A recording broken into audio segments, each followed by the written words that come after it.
পাকুর দুনিয়ায় সকলকে স্বাগত। পাকু আজকে মামার বাড়ি যাবে ষষ্ঠী উপলক্ষে, তাই দুপুরবেলা ব্যাগ নিয়ে বসে গেছে জামা কাপড় গোছাতে।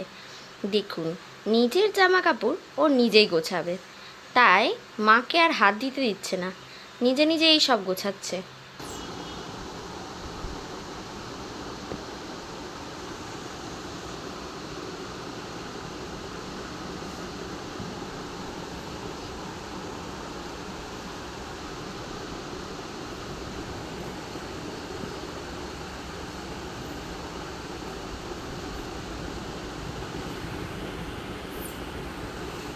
আর নিতে হবে না জামা, থাক, আর নিস না, আর নিস না, আর নিস না, থাক,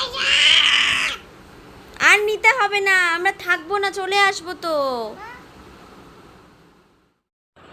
সন্ধেবেলা এবার পাকুর ব্যাগ ট্যাগ নিয়ে রেডি হয়ে বসে আছে, পাপা আসার অপেক্ষা করছে। পাপা আসলেই বেরিয়ে যাবে ট্রেন ধরতে, ট্রেনে করে সোজা মামার বাড়ি। তাকাও, এদিকে এদিকে এদিকে, এই যে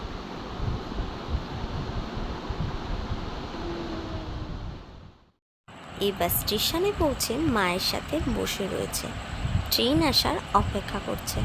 অপেক্ষা করতে করতে এদিক ওদিক একটু দেখে নিচ্ছে, দেখে নিয়ে তারপরেই আস্তে আস্তে ট্রেনটা এসে গেল। ট্রেন এসে পাকু ট্রেনে উঠে পড়েছে, আর উঠেই পাঁপড় ভাজা নিয়ে বসে গেছে। ট্রেনে উঠেছে পাঁপড় ভাজা, বাদাম, এগুলো তো খেতে লাগে, আর এখন দেখলেই বায়না করে কিনে দেওয়ার জন্য, তাই একটা পাঁপড় ভাজা হাতে নিয়ে বসে রয়েছে। এবার ট্রেনের মধ্যে তার দুষ্টামি দেখুন, কি করে ট্রেনের মধ্যে।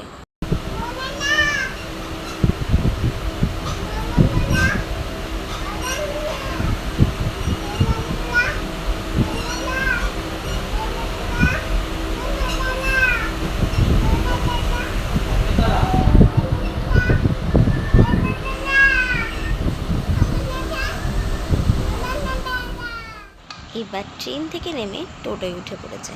টোটোয় করে রাস্তাতেই মামার সাথে একটু দেখা করে নিল, তারপর মামার বাড়ি পৌঁছে গেল। প্রত্যেকবারের মতন দিদা এবারও রাস্তায় ওর জন্য দাঁড়িয়েছিল। দিদার কোলে কোলে এবার চলল মামার বাড়িতে, মামার ঘরে। আবার গঙ্গকেও একটু খুঁজছে, মানে ওর ছোট মিমিকে। মৌমাছির সাথেই আসলাম একসাথে।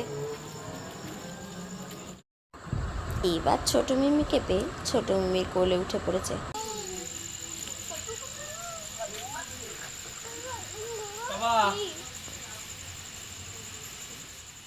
রাতে আর কোনো ভিডিও করা সম্ভব হয়নি। পরের দিন সকালে ঘুম থেকে উঠে বাবার সাথে বসে গেছে জামাই ষষ্ঠী সব পসরা নিয়ে। দিদার কাছ থেকে জামাই ষষ্ঠী টিপ পরে আশীর্বাদ নিয়ে এবার বাবার সাথে খই মুড়ি খেতে বসে গেছে।